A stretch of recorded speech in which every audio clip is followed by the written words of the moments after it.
Imagine a round, crispy fried bread which is oval like an egg and empty on the inside like my head. That is puri. Combine it with some mashed potatoes, tomatoes, potatoes, onions, and a sauce which is dilute as water, known as pani, which when translated to English literally means water. This is pani puri, one of the famous street foods of India. Hello everyone, my name is Akhil and I am from Bangalore, India. Pani puri has a special place in my heart. Well, it is not exactly the food, but the food provider. Pani puri in itself is an amazing dish. It is tangy at times, sweet at other times, but delicious all the time. It has a surprise in store for you at every bite. It's kind of like signing up to the terms and conditions nowadays. You never really know what you said yes to. One day you take a picture and you're looking at how you age over time, and the next day you see the same photo on a 48 feet wide billboard. However, the real ingredient or the real specialty of the pani puri is the pani puri provider, who is locally known as the pani puri wala. He is not just a pani puri vendor, he is the secret ingredient to the pani puri. Without his magical hands, pani puri wouldn't have been the same today. Above all, he becomes your best friend. He listens to you and talks about anything that you want. He pays attention to your conversation with interest and curiosity, and even asks a question without knowing what you are talking about. At an age where my friends and I wouldn't get a mobile phone and the access to the internet would be limited, he was our Google man. He would have knowledge of the entire world, ranging from movie spoilers to the stock market. The man knew all. In my city, the pani puri vendors are usually from the north part of the country, who can barely speak English, but somehow magically have the knowledge of the seven seas. My G-man was located at the corner of our premises across the road.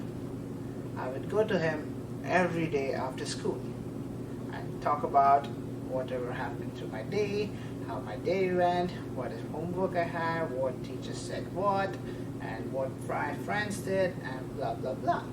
And he would listen there. But that would cost me one plate of pani puri, which would come with 7 puris and 10 minutes access to the Google man. Sometimes school would get hard and I would have a lot of stuff to rant about. At that time, I would buy 2 plates of pani puri.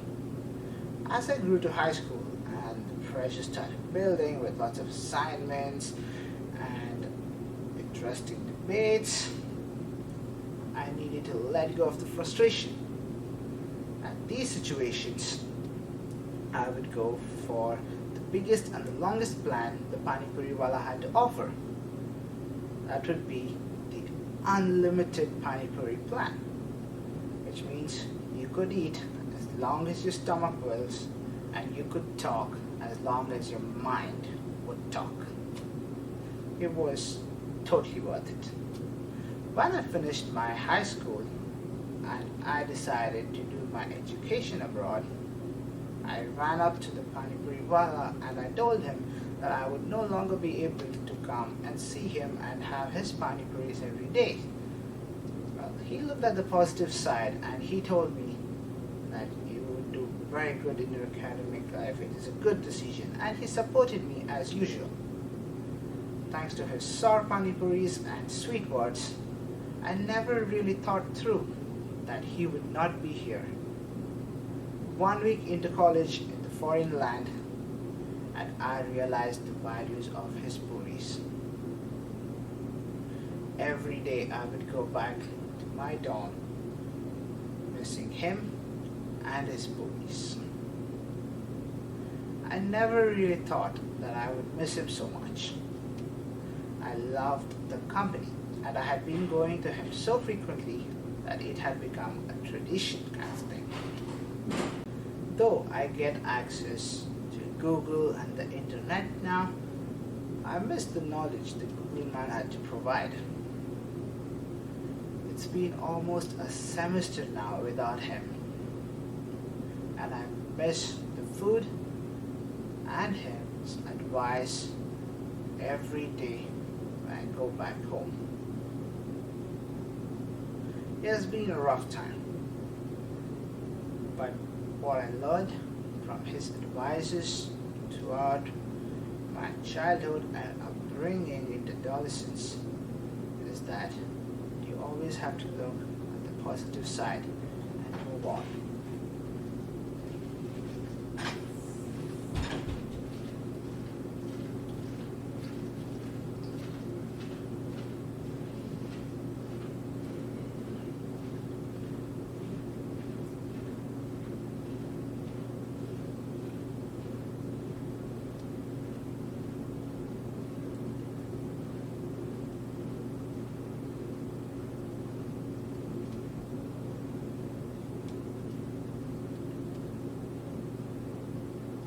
Now, even though I have a mobile phone and get access to real Google and the internet, I miss the knowledge the Google man had to provide. It has been almost a semester without him now. I missed him and the food every day. However, what I learned from his advices so far is that always look on the positive side and just move on with life, because life has to go on. I do wish that I get to see him every day, but we never really get everything that we wish for. That is what separates dreams from realities. And in this reality, I've learned to move on and control my emotions and pull myself together and focus on what is important at times. However, the thing that I will be able to see him when I go back home over the spring break keeps me going. It has been a really long time without him by my side, and I think even the unlimited Pani Puri plan will not be enough to have a conversation this time.